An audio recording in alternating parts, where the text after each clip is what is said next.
मैं सावित्री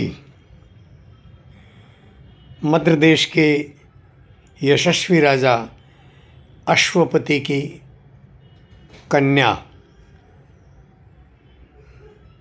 मेरे पिता ने मुझे इतनी स्वतंत्रता दी कि मैं अपने लिए वर स्वयं चुन सकूं। स्वयंवर नहीं कराया। वो जानते थे, उन्होंने पहले ही पूछ लिया था कि अभी इन प्रदेशों में ये राजा और राजकुमार हैं। सबकी डिटेल मेरे सामने रख दी, विवरण चित्र सहित। मुझे किसी के प्रति कोई आकर्षण नहीं आया। वहाँ करने के लिए कुछ नहीं था।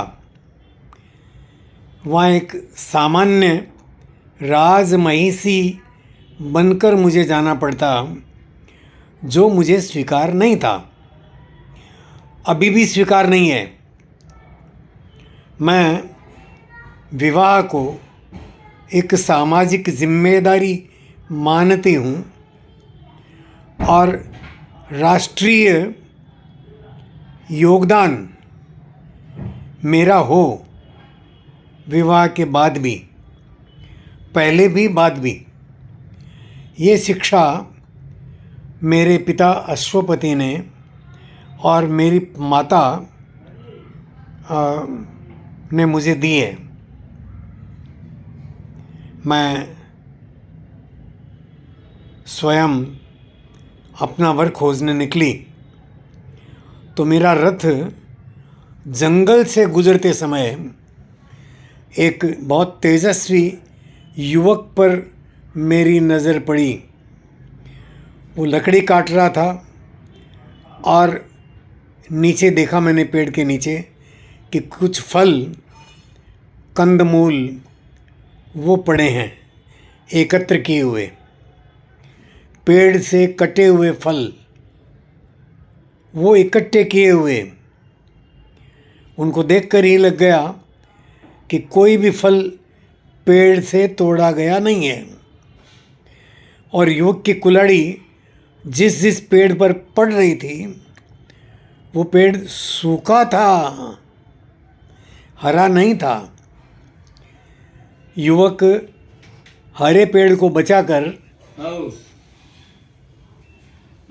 दलिया खाएगा कि आलू टिकड़ा खाएगा, वो बचाकर और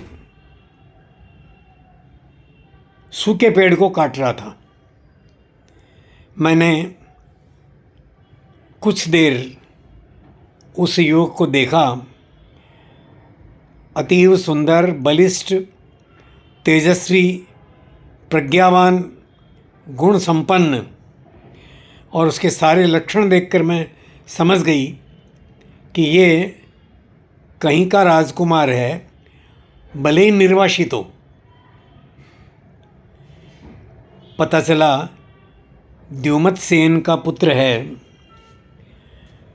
शाल्व देश के राजा, जिनको पड़ोसी राजा ने अन्याय से बुढ़ापे में उनको अंधा जानकर और आक्रमण किया, हारना पड़ा और ये अपने राजपाट को छोड़कर जंगल में आ बसे।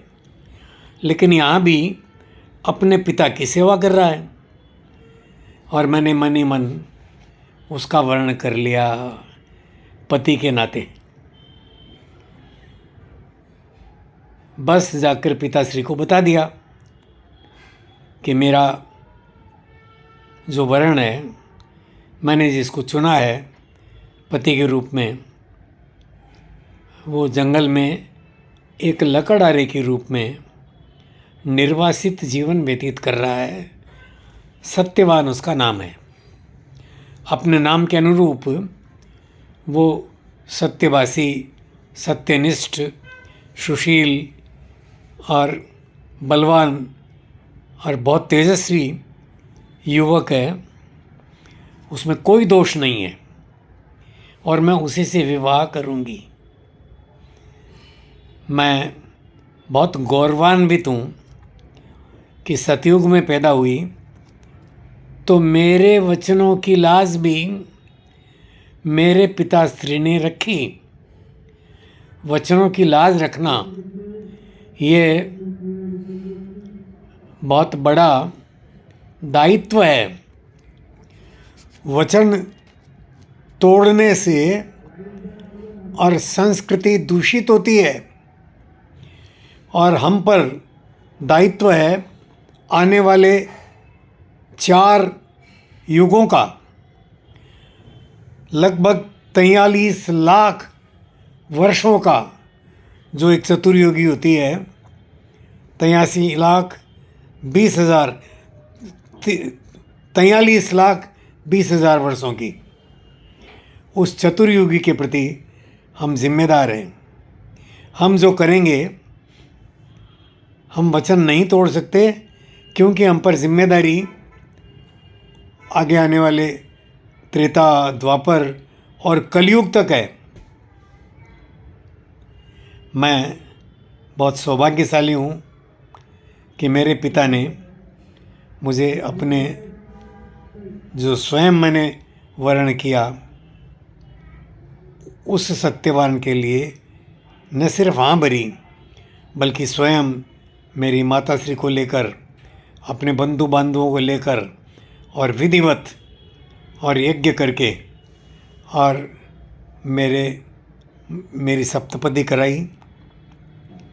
मुझे सत्यवान की पत्नी बनने के लिए और रास्ता खोला और मैं बहुत कृतज्ञ हूँ अपने पूज्य माता पिता की। नमस्कार।